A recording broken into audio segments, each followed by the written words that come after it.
ഏത് യുദ്ധം എടുത്താലും വലിയൊരു ഹ്യൂമൻ ടോൾ അല്ലെങ്കിൽ സിവിലിയൻ കാഷ്വാലിറ്റീസ് നമ്മൾ കാണുന്നതാണ്. അപ്പൊ അതുപോലെ തന്നെ ഇസ്രായേലിൽ ഇപ്പോൾ 26-ൽ കൂടുതൽ ആളുകൾ മരണപ്പെട്ടു, 250-ൽ കൂടുതൽ ആളുകൾക്ക്, 500-ൽ കൂടുതൽ ആളുകൾക്ക് പരിക്കേറ്റിട്ടുണ്ട്.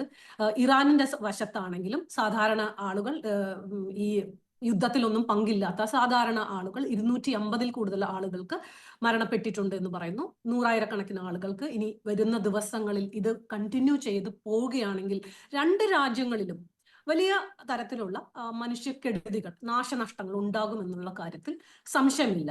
കാരണം ഏതൊരു യുദ്ധം നമ്മൾ എടുത്തു നോക്കിയാലും ഒരു എഗ്രസർ അല്ലെങ്കിൽ ഒരു യുദ്ധം സ്റ്റാർട്ട് ചെയ്യുന്ന രാജ്യം കാൽക്കുലേറ്റ് ചെയ്യുന്നത്, ഇപ്പോൾ നമ്മളത് യുക്രൈനിൽ കണ്ടതാണ്, നമ്മൾ ഗസയിൽ കണ്ടതാണ്. ഒരാഴ്ചക്കകം, രണ്ടാഴ്ചക്കകം ശത്രുവിനെ നിലംപരിശാക്കാൻ സാധിക്കും, അല്ലെങ്കിൽ നമുക്ക് വിജയം നേടിയെടുക്കാൻ സാധിക്കും എന്നൊരു കാൽക്കുലേഷനിലാണ് ഈ യുദ്ധം തുടങ്ങുന്നത്.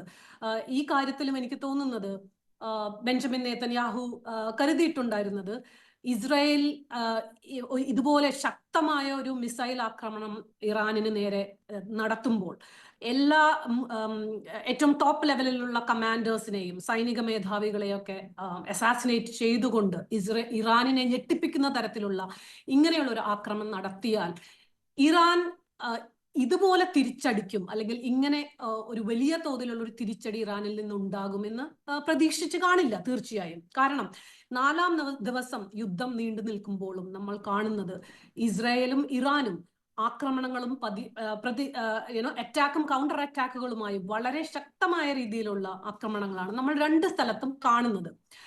എനിക്കിവിടെ പറയാനുള്ളത്, യുദ്ധങ്ങൾ കാണുകയും അതിന്റെ മനുഷ്യക്കെടുതികളൊക്കെ നേരിട്ട് എല്ലാ സ്ഥലത്തും കണ്ടിട്ടുള്ള ഒരു പത്രപ്രവർത്തകൻ എന്ന നിലയ്ക്ക് ഞാൻ ചോദിക്കുന്ന ചോദ്യം, ഇവിടെ ന്യൂക്ലിയർ പ്രോഗ്രാം അല്ലെങ്കിൽ ന്യൂക്ലിയർ എൻറിച്ച്മെന്റ് ഇറാനിന്റെ തടയാനായി താങ്കളുടെ എക്സിസ്റ്റൻഷ്യൽ ക്രൈസിസിന് എഗെയിൻസ്റ്റ് ആയി നിൽക്കുന്ന ഈ ഒരു ന്യൂക്ലിയർ പ്രോഗ്രാം തുടച്ചു നീക്കണം എന്നൊരു ലക്ഷ്യത്തോടു കൂടിയാണല്ലോ ഇസ്രായേൽ ഇപ്പോൾ ഈ സംഘർഷം തുടങ്ങി വെച്ചിരിക്കുന്നത് എന്ന് പറയുന്നത്.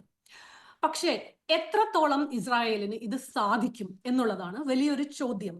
കാരണം ആഴ്ചകളോളം ഇത് നീണ്ടുപോയാൽ തീർച്ചയായും കേണൽ ഡെനി പറഞ്ഞതുപോലെ വലിയ മിഡിൽ ഈസ്റ്റിലെ തന്നെ അത്രയും സുപ്പീരിയർ ആയിട്ടുള്ള ഒരു എയർ പവർ, സുപ്പീരിയർ ആയിട്ടുള്ള ഒരു മിലിറ്ററി പവർ എന്ന നിലയ്ക്ക് ഇസ്രായേലിന് ഈ യുദ്ധം ആഴ്ചകളോളം മുന്നോട്ട് കൊണ്ടുപോകാൻ സാധിക്കും.